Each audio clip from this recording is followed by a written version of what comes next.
Hey, what's up, everybody? Thank you for listening to Operation Agency Freedom, where we are bringing you top secret advice from the world's most badass digital agency owners. These amazing men and women are sharing their stories of how they have built 6, 7, and 8-figure digital agencies and how you can too. My name is Chris Martinez, CEO of Dude, where we help digital agencies by giving them the people and the processes so that they can scale profitably. And today I am joined by the amazing Allie Bloyd from Allie Bloyd Media. Welcome to the show, Allie. How are you doing?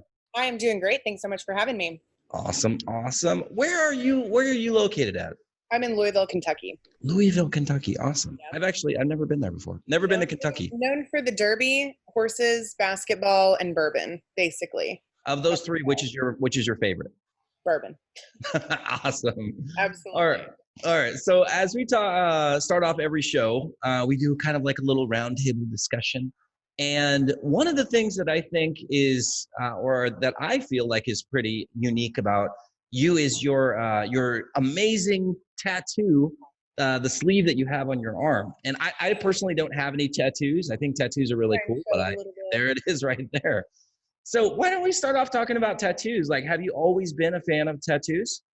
Well, so I actually grew up with a brother who was obsessed with tattoos. So he's only about a year older than me, and he probably knew he wanted to be a tattoo artist from the time he was like 10 years old. He was like giving himself tattoos with gel pens, like when we were very young.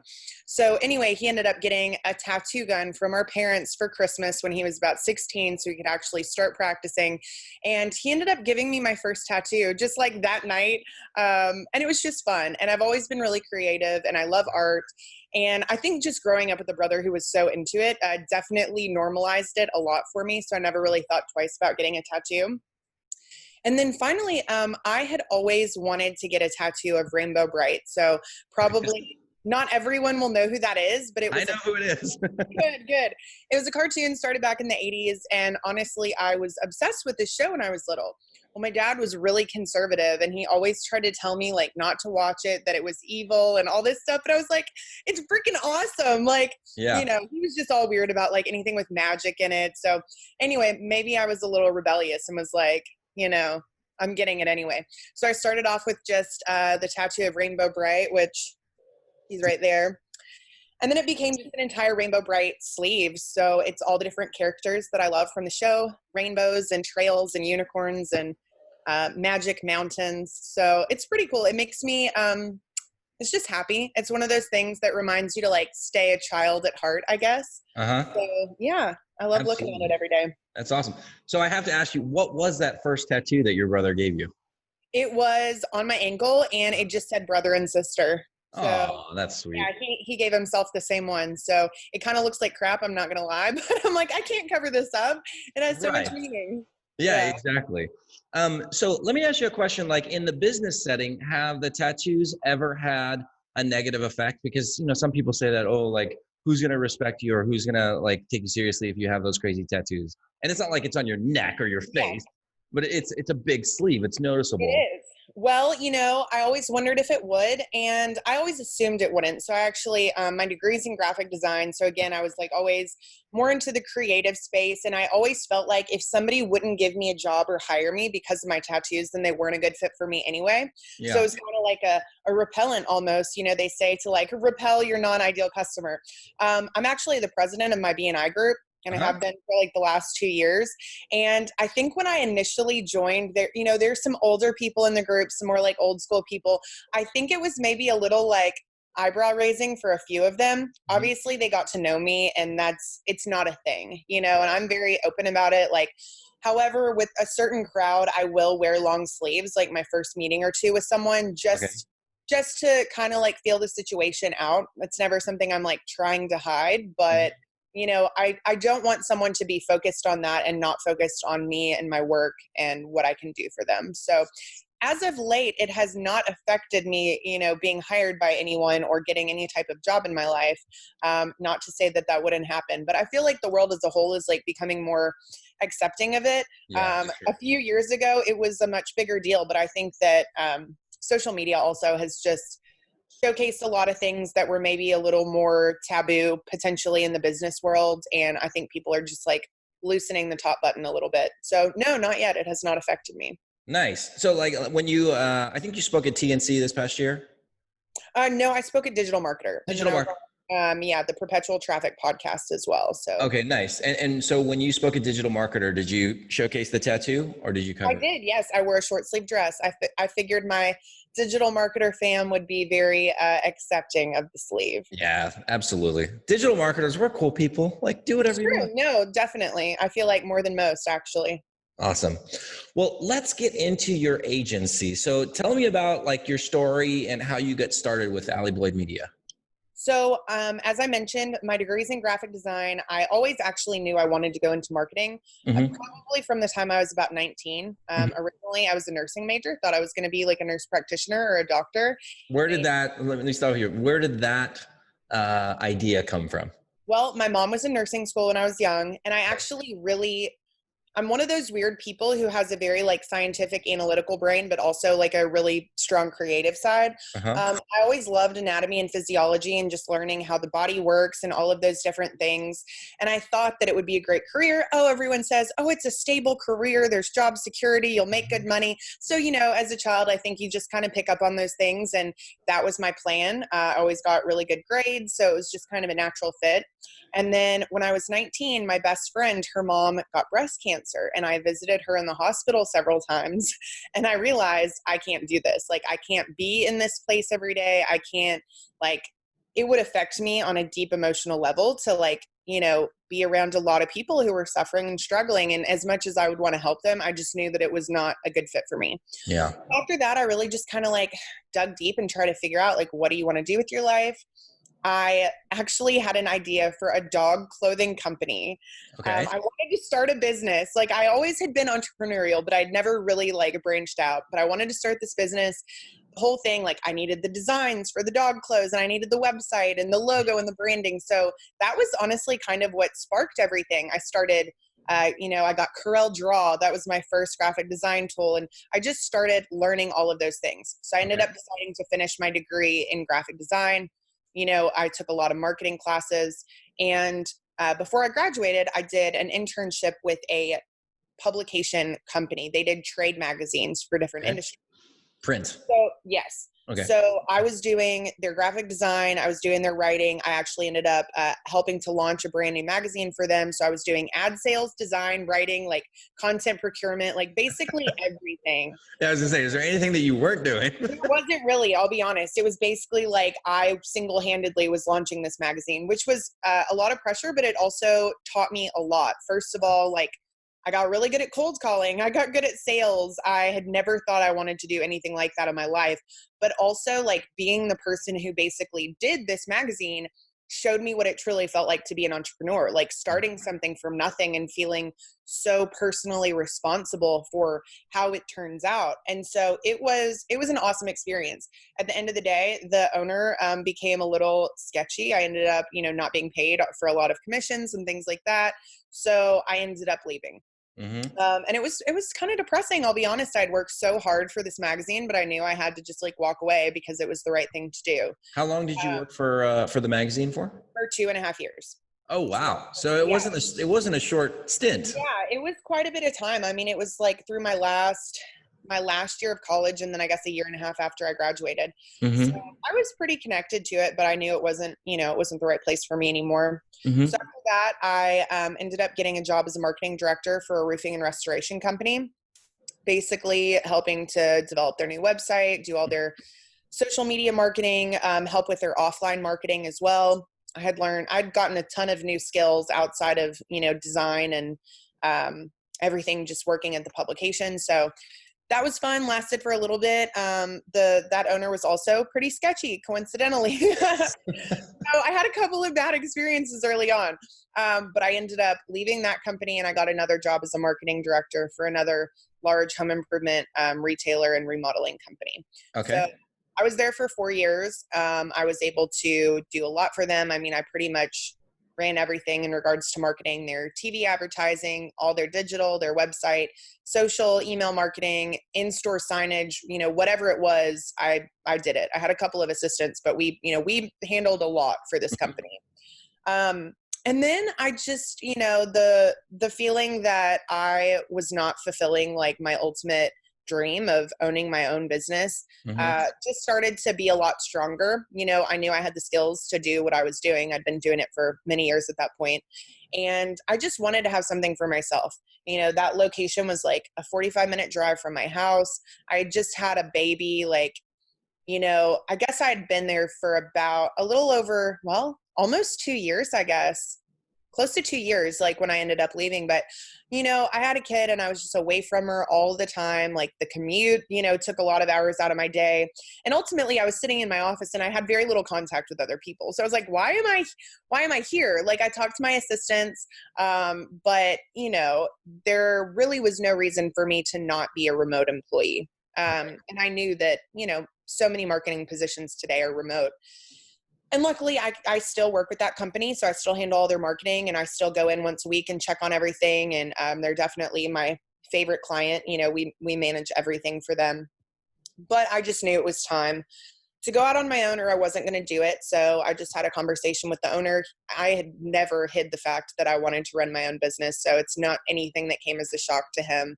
Yeah. And so we just worked out a great arrangement that allowed me to continue to do what I'd been doing for them, but also, work on my own terms and begin to take on other clients. So after that, things progressed pretty rapidly, I guess you could say. I started getting a lot of new clients, taking on a lot of different types of projects, really have understood the things that I want to do versus what I don't want to do.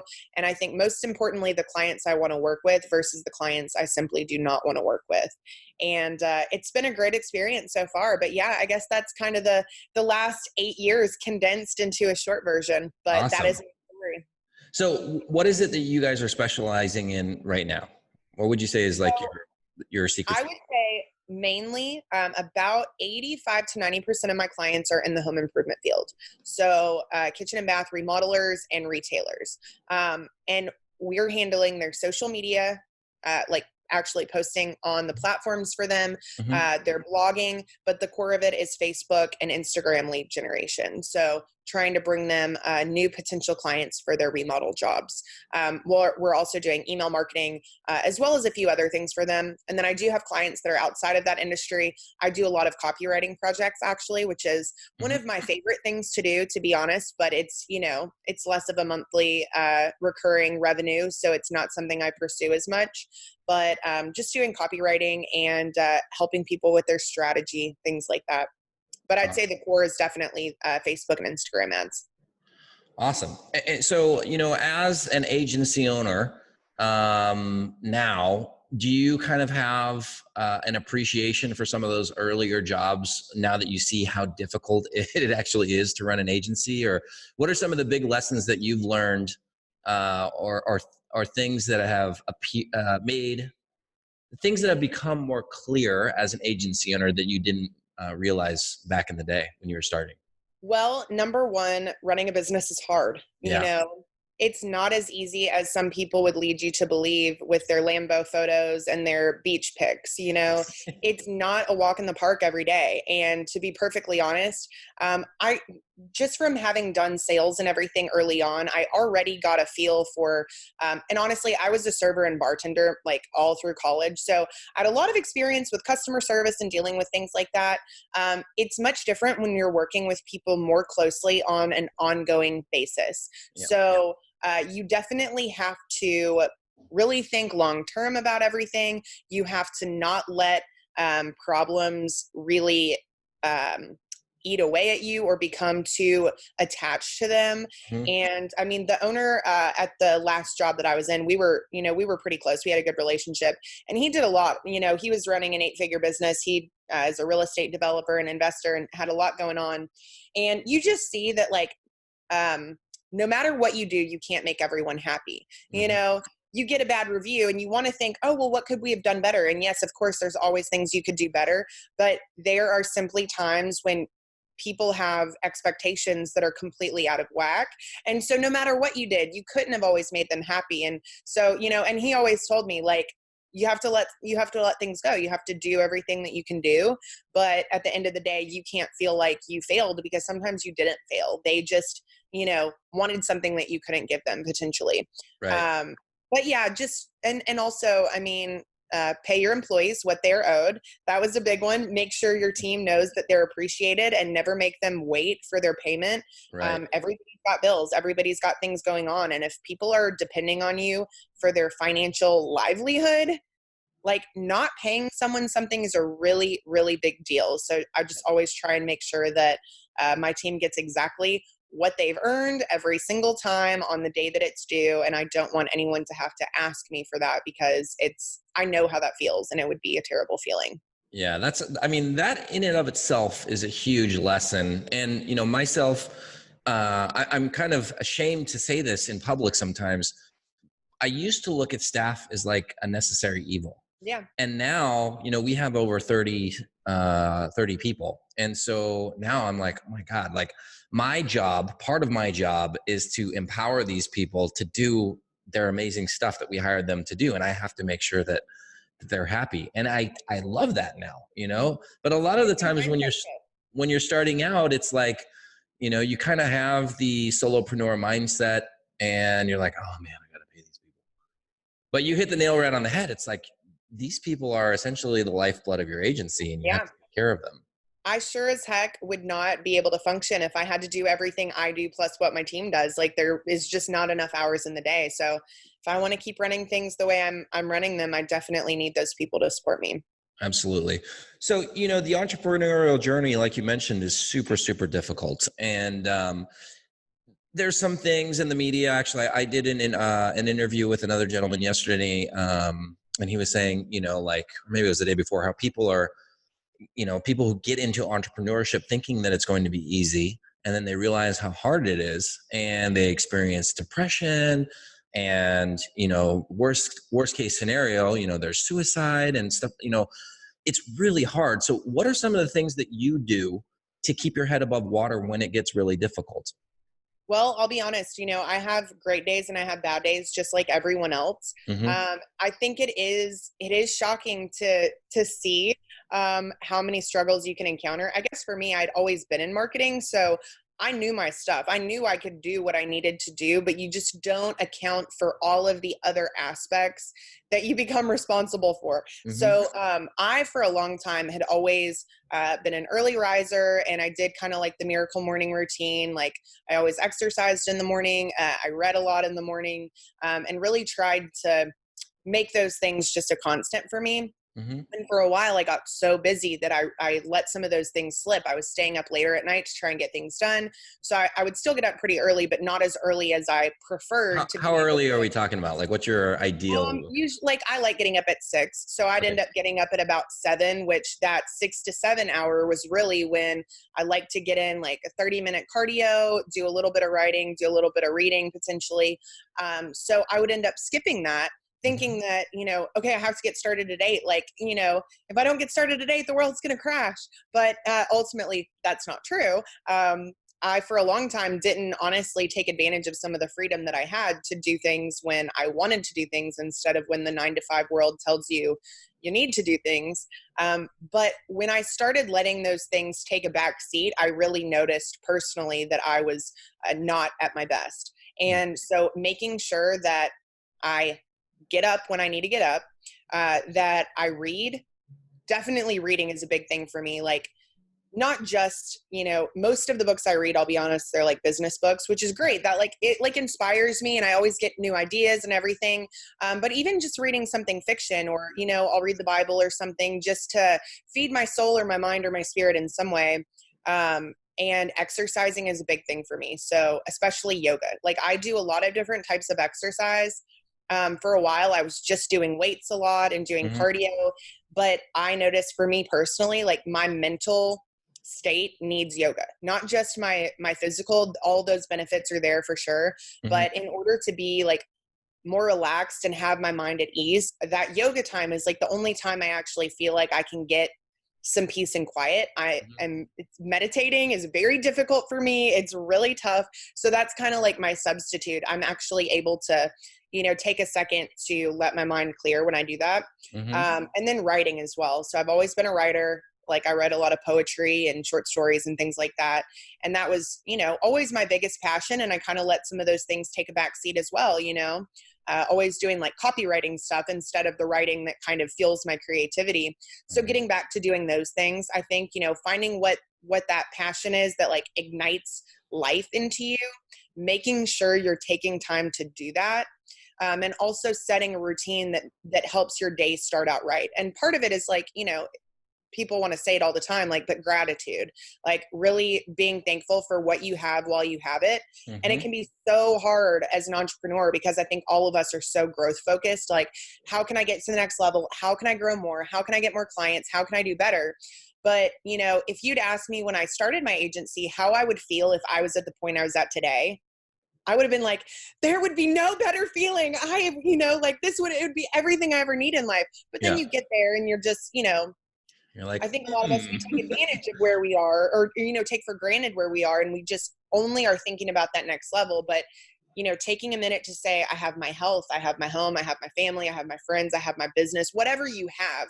Not all of us have all those things, but whatever you do have, there's somebody else that doesn't have it. So remembering that it's not all about what we can get, it's about what we have today. And sadly, any of it could be taken from us tomorrow. Yep. So enjoy it while it is here and do your best to get to the next level, but don't let it be the only thing you think about because you'll actually miss the beauty that's in the here and now. Yeah, absolutely. Now, the routine in the morning, like it's very similar to my routine. I do the meditation, not yoga. It's funny. I'm the opposite. Like I can't do yoga, but I can do meditation. I'd love to do meditation. It's tough. Well, you know what I use is an app called Headspace. I don't know if you've ever tried it. I've heard of it. Yeah. Yeah. So it's this very nice, calm sounding British man who walks me through a 15-minute meditation. And there's all these different ones that I do. Like right now I'm doing one on happiness. Before I was doing a very long one. It was like a 2-month one on handling stress. And so I just sit there for 15 minutes and I listen and I do the breathing exercise and all that good stuff. But anyways, so the point is that I notice a lot of people, successful people do these routines.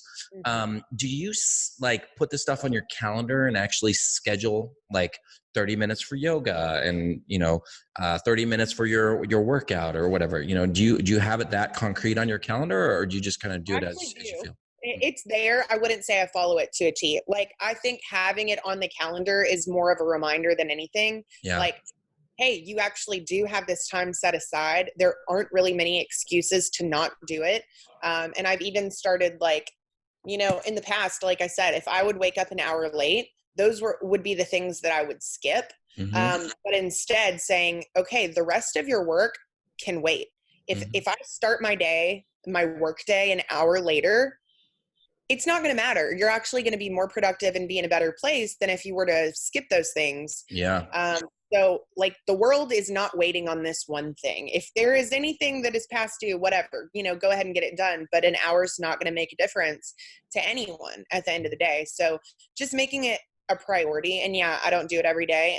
And, there are times when I skip it, but those are the times when I actually feel like I failed more than anything because I know how beneficial it is. And I know that it's what my mind and my body and my soul needs to do this long term. And if I don't do those things, how easy it would be to like literally just kind of deteriorate, not in a physical sense necessarily, but if you don't put your health and your exercise first, it's easy to forget about it. Business people they're busy. You might grab something quick to eat and not think about cooking healthy food, or you may just put it off altogether to work, or you may forget about reading and writing and those things that are going to help you be better. So it's just, if you don't make it a top priority, if you don't actually make yourself commit to doing it, it's so easy to push it aside. So I have whiteboard reminders, like in my office, I've got it on my calendar. Mm-hmm. I literally try and have it in as many places as I can, just to make sure that I have no excuse not to see it or not to remember it. Okay. Last question, because I know that there are parents, agency owners out there who are parents. You're a mom yourself. There's mom agency owners who are, and they're thinking to themselves, or they're saying to themselves, there's no way that I have time for that in my life. So as a mom, how do you find time to do these things, which you have listed are super important, and I agree with you, are super important to running a successful business? How do you find the time? I'll be honest. Overall, I feel pretty blessed in my personal life. Before I had kids, I actually thought I never wanted kids. I was like, I'll never be able to fulfill my career goals. Like, I had that mindset of like, how would you ever be able to get anything done? But I think it's like anything in life, you do what you make a priority and what you make time for. So my daughter gets up in the morning and, luckily my husband also has a business. So his schedule most of the time is pretty flexible. Neither one of us have anywhere we have to be usually at a hard time. I mean, like the last week he's left really early, but that's not super common. Even if it was, it wouldn't matter. Like I would get up in the amount of time that I would be able to do what I needed to do before, taking my daughter somewhere. So we both of our parents, like they watch her during the week. Oh, wow. That's great. Half the time they come over here and pick her up. So I'll be honest, I'm a little, I know that my situation is not everyone's situation that has kids. I actually have a lot of help and a lot of support. Yeah. But even just, figuring it out, if you have to take your kid to daycare, do your stuff before you go to daycare. Wake up earlier so that you can do that. There are plenty of mornings where I have to take her 30 minutes away to like drop her off where she needs to go. Mm-hmm. And yes, it sucks not being able to see your kid during the day, but I would not survive as a stay-at-home mom. So I don't really ever stress about it. I just like having the flexibility to be able to, if she's sick and I need to take her to the doctor, I can take her to the doctor. If I want to go randomly take her to the zoo one day, I can do that. So I think it's just about setting a routine and setting a schedule that works based on whatever your family dynamic is. Mm-hmm. And is it harder for some people than others? Absolutely. If you don't have a lot of support, I mean, it would be tough, but it is not impossible by any means.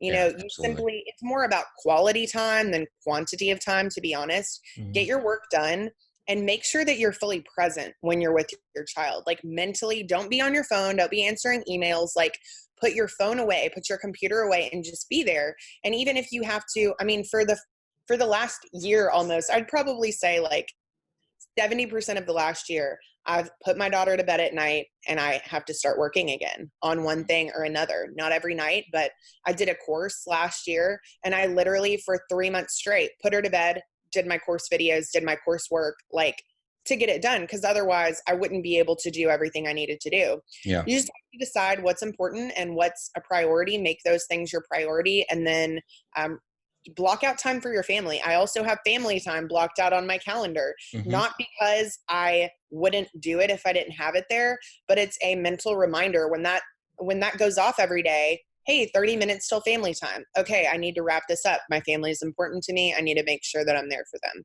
So I think it's, scheduling and prioritizing and just figuring out what works for your schedule that still gives your business the time it needs, but being there for your child when you are with your child. Perfect. Hey, Allie, I want to thank you so much for being on the show with us today. What is the best way for people to get in contact with you? You can visit my website, alliebloydmedia.com. My contact info is there. I am on Facebook, Instagram, LinkedIn. Almost everything is just at Allie Bloyd Media or / Allie Bloyd Media. Would love to connect with any of you. Happy to answer questions and just make more friends in business. So awesome. Thanks so much for having me. Yeah. And who would be the perfect person to reach out to you today? I guess anybody who just wants to talk, if you're talking about, client-wise, anybody who values good long-term marketing.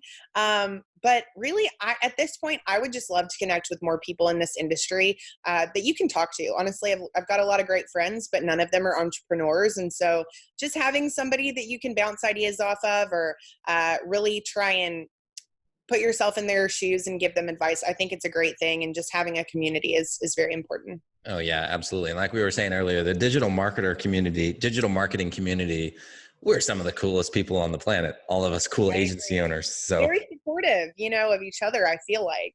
Yeah, that's one of the best things that I see in our network of agency owners is that you don't necessarily have these, super competitive, like dog eat dog type of business owners. Everybody is genuinely trying to help each other. And when we get a win, people who might be technically considered your competitors are celebrating, alongside you, which is really, really cool. Absolutely. All right. Well, to all of our listeners, thank you for tuning in today, and make sure you return next Thursday and every Thursday for the next episode of Operation Agency Freedom. Thanks so much.